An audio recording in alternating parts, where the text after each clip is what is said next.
সুনামগঞ্জ ৫ আসনে বিএনপির ঘাঁটিতে এবার থাবা দিতে চায় জামাত।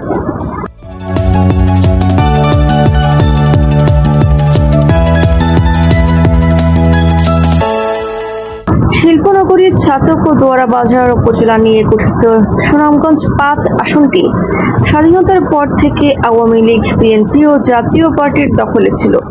এবার জনগণের সেবার সুযোগ চাইছেন বিএনপির দুই হেভিওয়েট নেতা।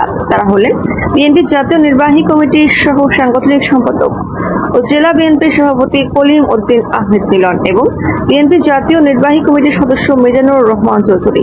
তারা উভয়ই ছাতকের বাসিন্দা। তাদের মধ্যে কলিম ইতিপূর্বে ৩ বার সংসদ সদস্য নির্বাচিত হয়েছেন, আর মিজানুর ২০১৮ সালে বিএনপির মনোনয়ন পেয়েছিল।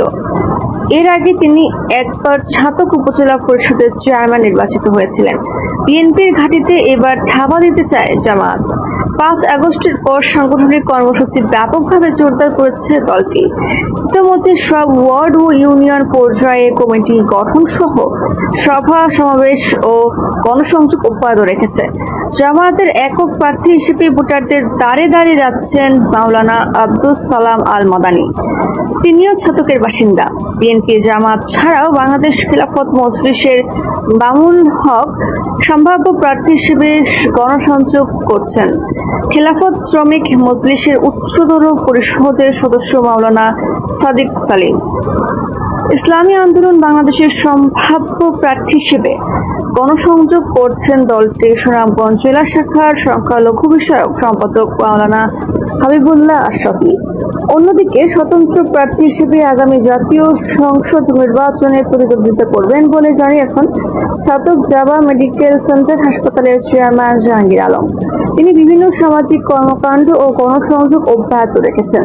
তবে মাঠে দেখা যাচ্ছে না ঢাকা বিশ্ববিদ্যালয়ের সাবেক ভিপি নুরুল হক নূরের গণ অধিকার পরিষদ, এবি পার্টি ও এনসিপির কোন নেতাকে।